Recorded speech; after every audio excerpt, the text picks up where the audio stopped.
in. Welcome. I'm E.G. Marshall. Gold, it shines like fire blazing in the night, supreme of lordly wealth. Yes, gold throughout history has kindled the hottest, most ravaging fires known to humanity. It has burned away men, women, cities, entire civilizations. How can it generate such all-consuming heat, such awesome power? After all, it is such a pale, soft metal. Do you know how much gold there's said to be? A ton. I don't believe it. Do you know how much a ton of gold is worth at today's prices? That's immaterial.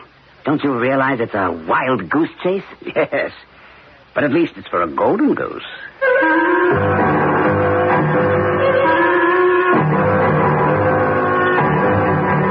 Our mystery drama, A Ton of Gold, was written especially for the Mystery Theater by Sam Dan and stars Earl Hammond and Ralph Bell.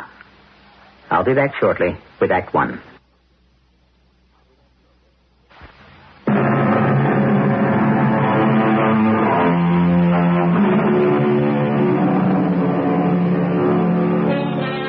There are ties that bind us to each other. And of them all, which are the strongest? Love? Loyalty? Fear? Custom? Some of us go through a lifetime without ever putting any of them to the test. A battered, travel-stained Jeep bounces along the rocky desert road. We're in a high and lonely area of western New Mexico. Nothing much lives here except sagebrush, cactus, rattlesnakes, and a few Yahweh Indians. And one of them is a man of about 50 who is called Crazy Joe. Right now, he is sitting under a tattered awning of a ramshackle general store and filling station, watching the Jeep off in the distance as it slowly comes closer. Now, what is this fella doing out in the heat of the day? Well, takes all kinds. Hey, Rosetta, you want to come out here? Hi. Can I get some gas? Sure. Well? Well, what? I thought you said I could get some gas. Well, you can. When? When? Well, you're just sitting there. Well, I know I'm sitting here. I sure ain't going to sit out there in the sun. Yes, but how am I going to get my gas? Rosetta, tell her how much you want. Fill it, please, miss. Hey, mister. Yes, what is it? Smile. You're going to live longer. Hey, why don't you get out of the sun, huh? If this young lady can put up with it, so can I. Oh, I see. That's what's bothering Who you. says anything's bothering me? You're thinking, here's this lazy, no-account, shiftless old bum sitting back and letting this poor, skinny little girl do all the work. I never said that. Well, I didn't say you said it. I said you're thinking it. You'd rather I did it. But if I did it, I wouldn't have no reason to hire her to do it, and she wouldn't have a job and who'd support her 5 kids, huh? You? Could I get something to drink? We got cold beer and soda pop. I would like something without sugars, sweeteners, salts, and carbohydrates. Do you have any water? Rosetta, when you're finished, bring him a glass. Hey, what's he got there now? 8 gallons? Except credit cards? Yeah, we'll take it inside and write it up, Rosetta. Here you are, miss. Mrs. That little girl, she has 5 children? Number 6 on the way. She doesn't talk very much, does she? Well, that's because she's got nothing to say. How far am I from the Yahweh Indian Reservation? You're on it. Oh.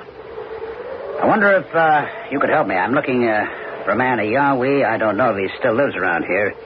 He may not even be alive. The truth is, I don't know if he ever existed. You know what I think? I think you're looking for me. You? You want a fella named Joe Raincloud, huh? Joe Raincloud? Yeah, also known as Crazy Joe. You're Crazy Joe? Yeah. I can always tell when you fellas come around. What do you mean by you fellas? Treasure hunters. Oh, but I'm not a treasure hunter. Oh, no? I'm a professor of archaeology. Well, comes the same thing in the end. My name is Doughty, Dr. Edwin D. Doughty. Mention was made of you in a monograph written by a Professor Zellman. You're supposed to know where the Zamora gold is hidden. I do. If you'll guide me to it, I'll be willing to divide it with you. If I wanted to have the gold, I could take it all for myself now, couldn't I? Why don't you want the gold? You know why? There's a curse on it. Come now. Everyone who's tried to take it away has died. Well, I don't believe that. Well, nobody believes it. Around here, nobody even believes the gold exists. That's why they call me Crazy Joe. You take my advice. You just forget it. Could I hire you to lead me to the gold? As long as you understand that you won't come back alive. All right, I shall be ready to start in exactly 1 week. Oh, I'll be here. Yep. Here was the latest. And no way I could stop him. The idea of all that gold, I guess it just unhinges him. I tell him it's cursed by all the dead spirits of all the murdered Yahweh people. You can't take it away. But the minute you say words like curse and spirits, people figure you're a nut. So what happens to them? They die, all of them. And this one, what's his name? Dowdy? Well, he's going to be next. Right now, he's gone home to make all the preparations for the trip. I hope he remembers to make out his will. But, darling, it will be quite an experience. I'm not sure I want such an experience. I need you. What for? To keep my notes and records. You have your assistant. Oh, Walter will be too busy without the details. Oh, is Walter coming? Yes, of course. Well, why do I have to go? I need someone I can trust. Absolutely. He's right on time. I'll get it. Walter, come on in. Good evening, Professor. Mrs. Doughty. I have wonderful news. I found him. Him? Joe Raincloud. Crazy Joe. Oh. He agreed to guide us to the treasure. We're to meet him Friday morning. But it doesn't make sense. Walter, my mind is made up. Mrs. Doughty, do you know what he's talking about? A very hot, dusty, uncomfortable journey in the desert. A rumor of some ancient buried treasure. A fool's errand, without a doubt. My dear, almost every archaeological expedition begins as a fool's errand. But this surpasses them all. A man of questionable sanity, a Dr. Zellman. Zellman was one of the most competent, trustworthy... He read about a revolt of Indian gold miners. A shipment of gold was being readied for transport to Spain. The Indians rose up in rebellion, seized the gold, and made their way deep into the wilderness, where they managed to hide it. Now, why is that so difficult to believe? What's hardest of all to believe is that this Indian, this Crazy Joe, knows where the gold is hidden and hasn't taken it for himself. He believes the gold is cursed. Why? Because it brought death to so many thousands of Yahweh men, women, and children. Well, really practically destroyed the tribe. And you believe him? Yes. How much gold is there supposed to be? Zellman says close to a ton. A ton of gold? Well, how much would a ton of gold be worth? Today? Oh, $15, $16 million. $16 million? Well, now that sounds interesting. Till now, we've been sweating in the tropics and freezing in the Arctic, looking for bits of stone and bone. Mrs. Doughty, don't you realize it's a wild goose chase? Yes, but at least it's for a golden goose.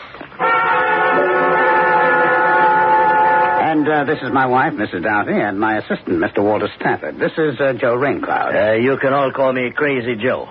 Are you saying that gold is there? Yes, sir. You've seen it personally? Yes, ma'am. I think we're ready. Ruth here, will you ride in the Jeep with Walter? I'm sure it'll be more comfortable. Joe and I will follow in the truck. Before we go, it's only fair for me to tell you folks that you're not coming back. Why do you say that? You'll be dead. Edwin, what is this man talking about? Now, dearest, it's just a superstition. It ain't a superstition. It's fact. It's the curse that's been put on the gold by the spirits of the Yahweh people. Well, if that's the extent of the problem... I believe we had better start. Okay. But nobody can say they wasn't warned.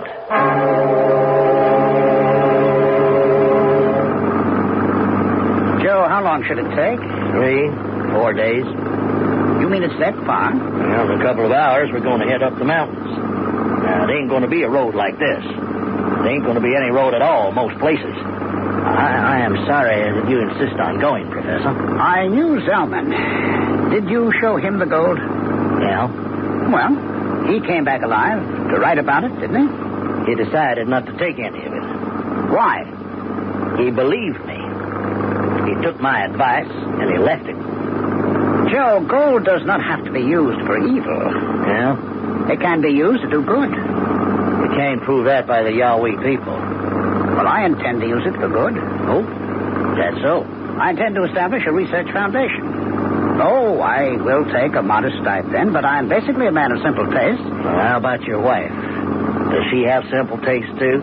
I can generally convince Ruth that I am right. And how about your assistant, this Walter Stafford fella? He is as dedicated to research as I am. Now, what do you think? What do I think? About our chances of returning alive with the treasure. You see, I don't completely rule out your story about the curse. You don't? I've studied primitive peoples like the Yahwehs all over the world. Primitive peoples, huh? I have every intention of placating the ancient spirits of your people. How's that? I will tell them that much of this gold will be used to better the lot of the remnants of the Yahweh people. Well, I am sure they'd be glad to hear that. So you see, Joe, I don't think I have anything to fear from so-called supernatural forces. Well, maybe he had nothing to fear from supernatural forces. But if I was him, I'd worry about natural forces. I looked ahead at the two of them in the Jeep in front of us. The wife, the assistant, and I turned to look at the professor. Now, he was a man older than me, every bit of 60. The wife, well, she could have been more than 35, 40 tops. The assistant, maybe 30. Now, the two of them managed to give the impression that they didn't like each other, but the way they were sitting next to each other, I didn't seem to get that idea at all. Well, that night we made camp. After supper, the professor fell fast asleep. After a while, I dozed off myself. Now, did I dream this, or did I actually hear it? Walter? What is it? Can't you sleep either? No. Shall we go for a walk? No.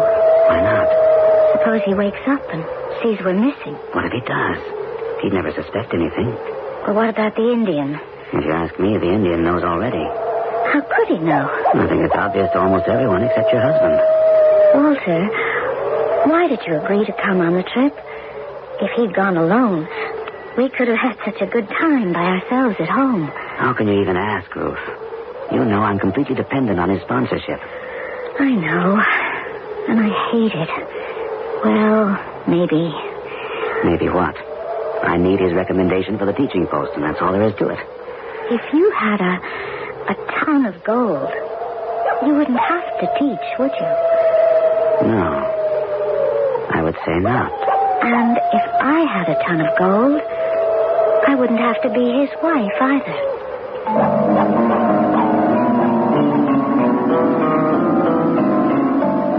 And on such statements of expectation, let us end our first act. So, what do we know? We know there is a deception in domestic arrangements as far as the professor, his wife, and his assistant are concerned. We know that there may be a considerable sum of money in the offing. We know that 4 people have started out on this expedition. Are you beginning to get the feeling that less than that number may return? Wait for Act 2.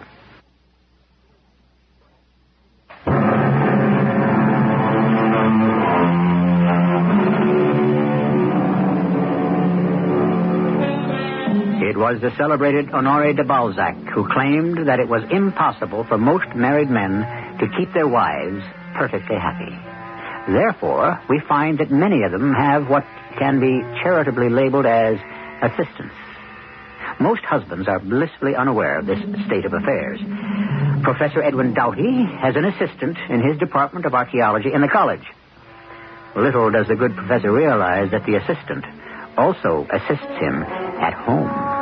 But back to the narrator of our story, a certain Joe Raincloud. On the second day, we were in the mountains. Rugged, rocky country. Now, I knew the trail. I'd been here before with other people. It was hard going. I'm pretty sure I was right about them, the wife and the assistant. And so I figured it was time to go to work. Oh, what beautiful berries. What are they, Joe? Hollandina. What's that? An old Indian name. What does it mean? Silent vengeance. Silent vengeance? Yeah. Very poisonous. Oh, and I was about to eat one. Well, it's a good thing you didn't. Why is it called silent vengeance? Well, it was used by the women. You know, a wife might suspect her husband was making love to another girl, but she wouldn't say nothing. But one night she might squeeze the juice of some of these berries into the old man's supper. And very soon, he'd just keel over quietly. You mean he'd be dead? Dead and gone. A Hollandina berry. And it's such a beautiful, bright red color. So is blood.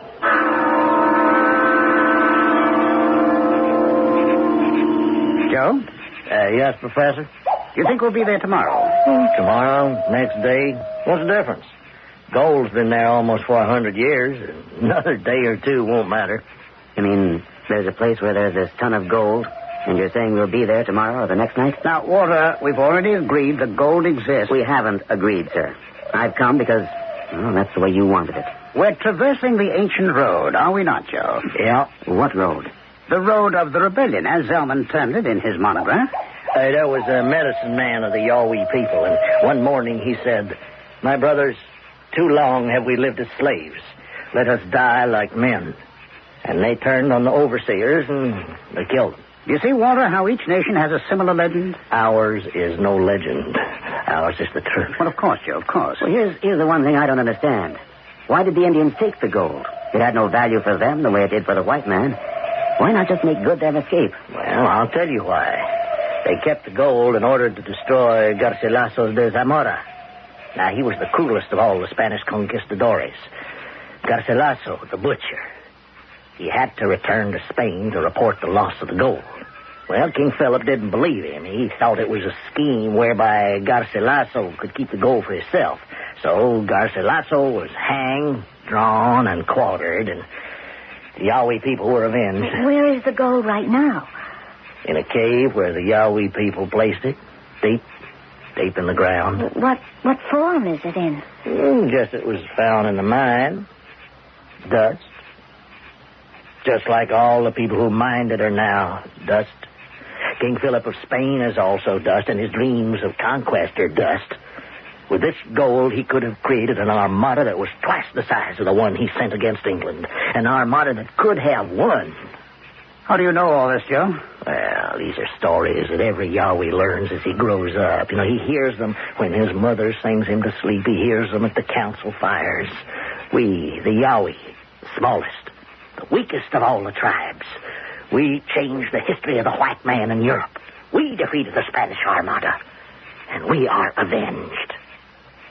Wait, the fire's going out. I better get some more wood. Well, do you believe him now, Walter? I believe him. Yes, I believe him. But why is he leading us to the gold?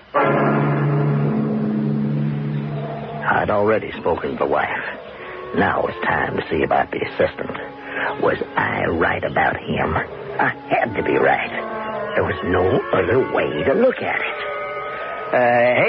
Hey, you want to give me a hand? What is it? Start the engine. I want to check on the radiator. All right. Yeah, all right. You can shut her off now. Was there a problem? Well, I'm just making sure that we're not going to have one. We ought to be there tonight, then. Well, if we don't fall off a cliff. Tell me something. What do you want to do with your share of the money? My share? Yeah, you and the professor and his wife. You decided how you're going to cut up the pie? No, I hadn't thought about it. Oh, who are you kidding, huh? What do you mean? Now, there's a ton of gold out there, and you mean you haven't thought about how much of it should be yours? You don't understand. When we go out on an archaeological dig, we don't think of keeping what we find. It all goes to a museum. Yeah, sure. As long as it's broken pots. Now, was it your idea that this ton of gold is going to go to a museum? Well, as I say, I hadn't thought about it. I guess he must have thought about it all morning. Because when we stopped to have us a little bite of lunch and tried to get out of the heat of the day, all of a sudden... Professor, About the gold. Yes, Walter. What are we going to do with it? We're going to set up the Edwin Doughty Research Foundation. With the entire amount? Yes, of course. And none of us is to get any of it for our own use? Walter, that's certainly not in the scientific spirit. But this is gold. Yes, I'm aware of that. This gold does not belong to you to do with as you see fit. Walter, I'm afraid I don't understand. You understand, all right. Look, I am in charge of this expedition. Who elected you? Walter, I think you are forgetting yourself. No. Maybe I'm remembering. I mean to have my share. Your share? There's 4 of us. Joe doesn't want any. Okay? That leaves 3 of us. I think this is a pointless discussion. I'm going to take a third, whether you like it or not. A third, eh? It should be a half. After all, you and Ruth are husband and wife. Walter, I'm willing to forget this silly outburst. There's nothing silly about it. I'm going to get what's coming to me. I stretched out a canvas, and the professor took his nap. I was about to relax myself when I noticed that the wife and the assistant were missing. They must have taken a walk. Where? Then I saw them. They were down the hill a little ways, behind the truck. Now, if I moved carefully, I could get close enough to hear them without being seen. Walter, why did you irritate him? Certain things had to be set forth and understood. He's determined to create this foundation of his. It will be the crowning achievement of his career. Where does that leave you? Me. Us. Walter, darling, he's not going to do it. No, I heard that tone in his voice. He means it. So, are we going to let him? I'm not. How can you stop him? I'm just going to take what I consider to be my fair share. He can't stop me. I'm afraid he can. That's impossible. I'm bigger and stronger. I'm half his age. But he has something you don't. What? A gun. A gun? He hates guns. He won't have one on an expedition, for any reason. He's got a gun. I can't believe it. It's an automatic pistol. I saw him pack it away in his musette bag. You know, the one he carries with him all the time. Why? Why does he have a gun? It's an interesting question, isn't it? It only means I'm going to have to take it away from him. I knew about the gun. I had seen it in the bag as he sat beside me in the truck. Things were right on schedule. Maybe even a little bit ahead. And I sneaked back up the hill. I figured I could use a little nap myself. And when I woke up, I saw the professor was looking through some papers. Think it's time we got rolling? Where's Walter? Down at the Jeep. And you folks want to get moving, I'll start bringing the stuff down. I'll be with you in a few minutes. I just want to go over these papers. Ruth, would you take a few notes, please? Yeah, the others will be down soon. Will we be there by nightfall? Yeah, just about. You going to knock the old boy off? What are you talking about? I just asked a simple question. Of all people. What? And it only needs a simple answer. Yes or no. Now, you didn't say either one. Maybe you're not sure yet. Now, the only thing is, a ton of gold can usually win any argument. You don't know what you're talking about. Oh, I know what I'm talking about. Now, you should start thinking about a couple of things. This discussion is in very bad taste. Murder is always in bad taste. What are you going to do about her? Now, I know all about you and her. 2 of you were cheating on him. You're crazy. Oh, that's right. I'm Crazy Joe. But she's a little older than you. Well, she's the boss's wife. Now, he don't take care of her in certain ways. You know what I mean. Now, you're young, you're good-looking, and it had to happen. But now what? If you kill him, you're stuck with her for life. Now, she's okay for now. But when you own a ton of gold, you can spread those wings, huh? Can you imagine the kind of dames you can have? Now, she gonna hold still for it? It's something to think about. No? It is definitely something to think about, yes. The act of murder is usually simple. A quick blow, a single shot, a sudden thrust, and the deed is done. The complications usually set in afterwards, And just when you believe that it's all over, you discover it has only just begun. Our third act will begin shortly.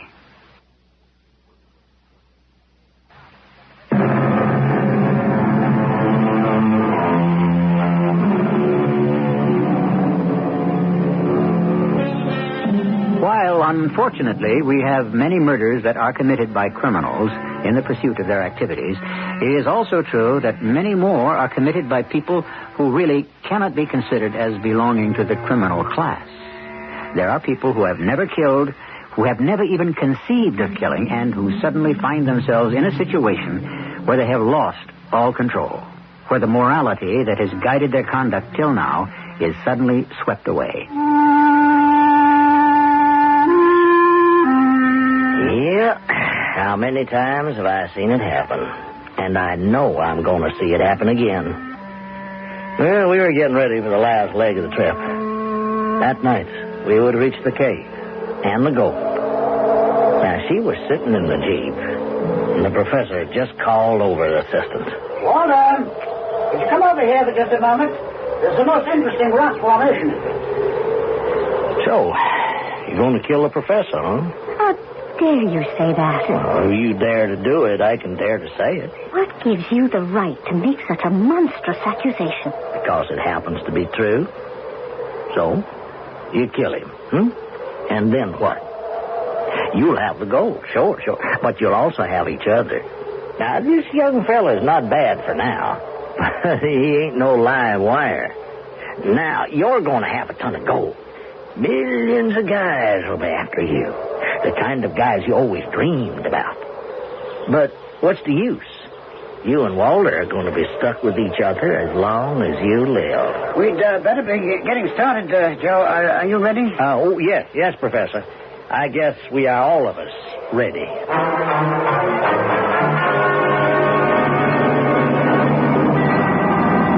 Is it much further? Well, it looks like it's just about another mile. Oh, then we're practically there. Yeah, well, I was hoping to get there before dark. Hey, can I ask you something? Of course. Why do you have a gun? Gun? Yeah, the gun in your musette bag. Oh, that gun. In case of snakes or wild animals? Yeah. Oh, yeah, only if that's why you got it, I don't see why you don't wear it. So if you need it, it's handy. It's not going to do you much good packed away in a bag now, is it? Oh, I hadn't thought about that. Oh. Well, what do you plan to do? Kill them both? I'm afraid I don't understand. But maybe you figure that you have to kill him. Are you aware of what you're saying? It's the only way you could use the money the way you want to. Joe, I'm afraid you've taken leave of your senses. Maybe it has nothing to do with the gold. Maybe you found out about the two of them. Well, you have to know about them. You'd have to be deaf, dumb, and blind not to see it. Maybe I have been. Well, whatever it is, it's your own business. Just one little question. After you do it, what do you plan to do about me? Wasn't a bad question. But these three people, they were so full of themselves, they didn't stop to think about me. Well, sooner or later, they'd have to think about me. And, of course, I was thinking about me all the time. Suddenly we were there. It was night. But there was a big desert moon, and the place was almost as bright as day. Well, we're here, folks. Where is the cave? It's behind those rocks. How did the rocks get here? The cave is very high and hollow. And I guess if you make a noise inside, you start vibrations, and it causes a rock slide. Let's start getting the area cleared. Why don't we have supper first, sir? I'm not hungry. Nor am I. Well, it's going to take hours. Well, the sooner we begin, the better. Joe, there are picks and shovels in the truck. Well, why don't you men start working and I'll prepare supper? You want to prepare supper, ma'am? Well, I know it's your job, Joe, but I don't mind. Certainly not tonight. Come on, what are we waiting for? Hey, please. Please, now listen to me for a minute. I told you I'd bring you to the place, and I did. I also told you about the spirits of the Yahweh people. If you'll forgive me, Joe, you're repeating yourself. No, I only want to say this. Whether or not you come back home alive is up to you. The curse of the gold is either inside you now or it isn't. If it is, save yourselves. Drive out the curse.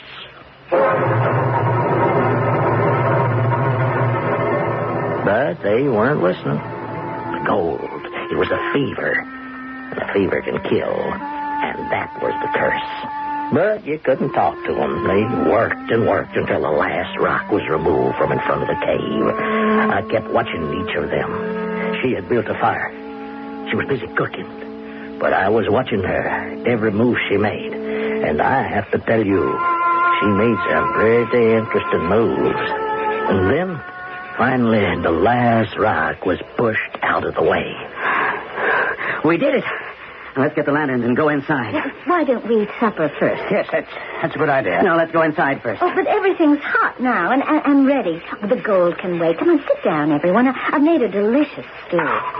Oh, that smells so good. I didn't know you were such a good cook. Well, I'm not really. It's just that you're very hungry. Oh, Joe, would you pass me your plate, please? No thanks, ma'am. I'm not hungry now. Are you sure I can't persuade you? No, I'm kind of tired. Maybe later. What a deliciously tart taste. I watched real close. The two men were packing it away. But she didn't eat a single bite. A delicious, tart taste, the professor had said. That was the Hollandina berry. That delicious taste would stay with you for maybe an hour. And it would be the last taste you would ever know. Finally, they was finished. I noticed the professor put on his musette bag. I guess that should have told me something. Are we ready to enter the cave? Let's go. We'll each take a lantern. Joe, will you lead the way? No. No? No, I can't go in there. It's taboo for me. But you agreed to lead us to the gold. Oh, you'll find it. It's maybe 20 feet inside against the wall. You'll see the leather sacks all piled up. You'll also see the bones. What kind of bones? The people who went there before you. Oh. If they're bones, they're dead. What can they do to you? Walter, Ruth, are you ready?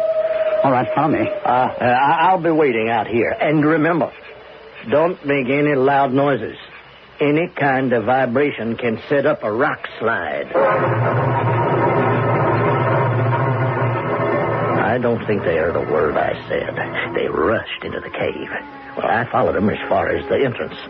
For a moment, there seemed to be a chill by the sight of the bones.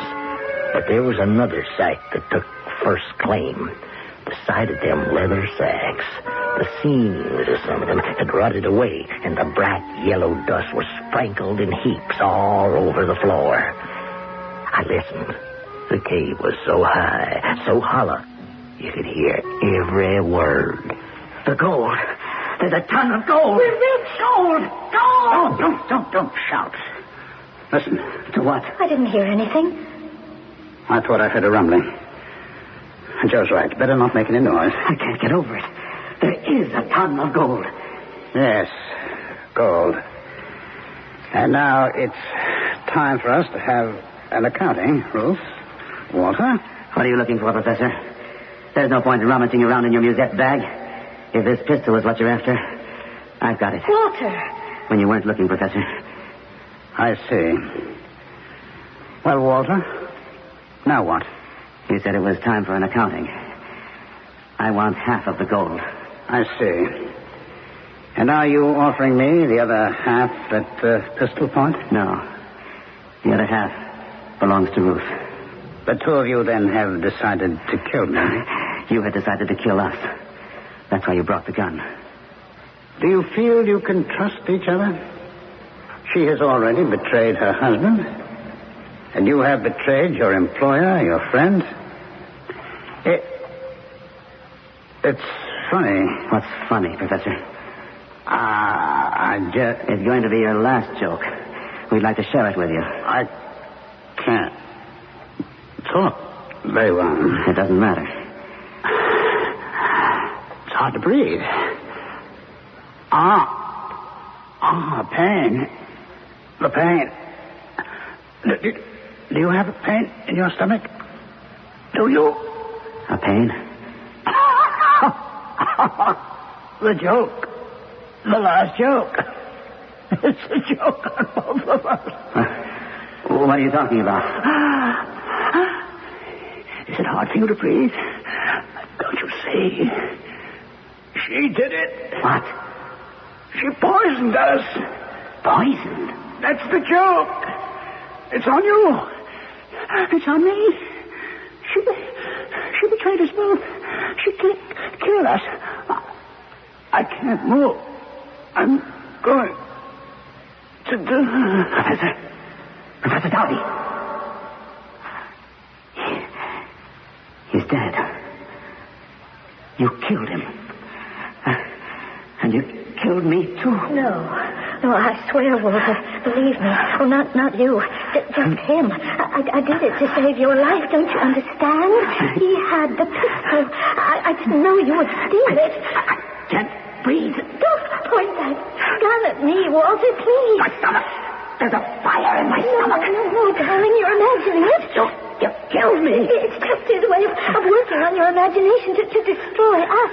I didn't poison you. Why would I? Because you want it all for yourself. No. Just like I want it all for myself. Please, Walter, believe me. No, Ruth. I'm dying. I know it. But before I die, I'm going to take you with me. Please, Walter, don't shoot me, don't. Stand still. I'll only take a second. It won't even hurt. No! Goodbye, Ruth. Goodbye. Walter! It's a landslide. No, we will be sealed up in here forever.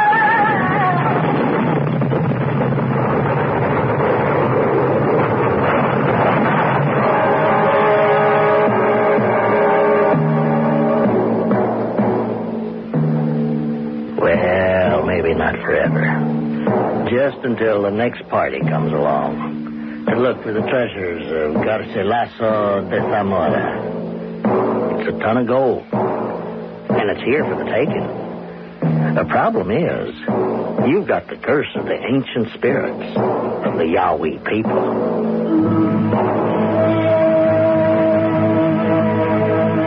I'm not exactly sure that's the problem. The problem could be the curse that each of us carries. In some of us, it's right out there on the surface. In others, it's buried so deep, we hardly know we have it, until it's aroused by a desire we never knew before. I shall return shortly.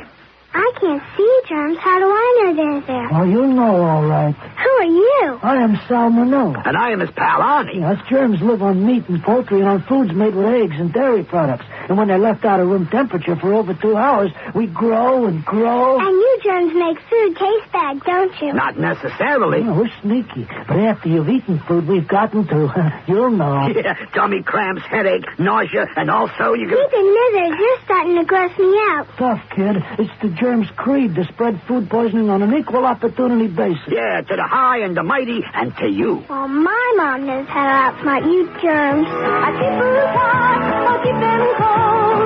Never in between. Food poisoning, hurry, I keep my kitchen clean. For a free booklet, write to Food Safety, U.S. Department of Agriculture, Washington 20250.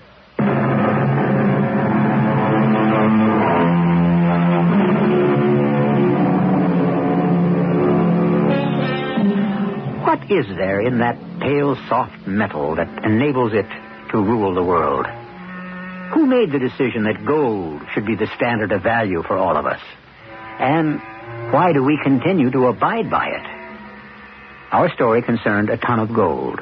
But if you were alone, isolated by a severe winter storm with temperatures below zero, if your life depended on keeping warm, would you rather have that ton of gold or a ton of coal?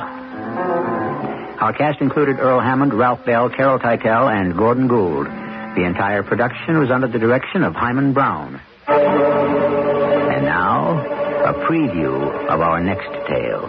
Is it illegal to change one's name? Ah, but it is suspicious.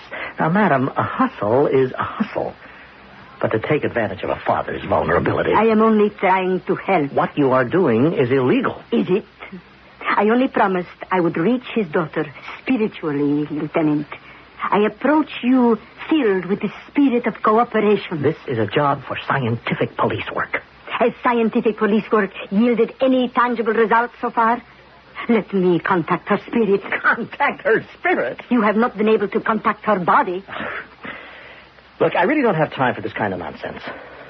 Lieutenant, why do you fight me?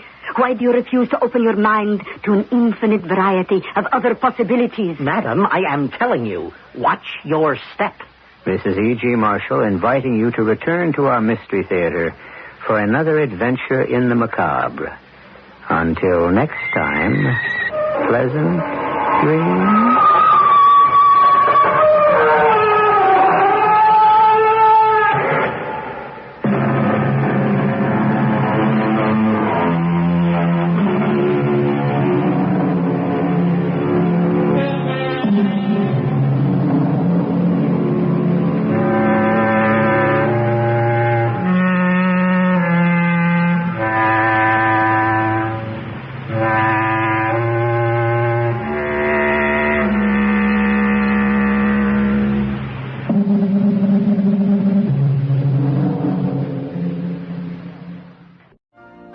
You've been listening to the OTR Gold Network.